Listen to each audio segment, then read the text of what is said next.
दहातिवेदः स नः पर्षदति दुर्गाणि विश्वा नावेव सिन्धुम् दुरितात्यग्निः तामग्निवर्णाम् तपसा ज्वलन्तीम् भैरोचनीम् कर्मफलेषु जुष्टाम्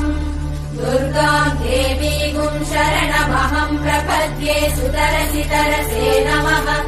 अग्ने त्वम् पारयानव्यो अस्मान् स्वस्तिभिरति दुर्गाणि विश्वाः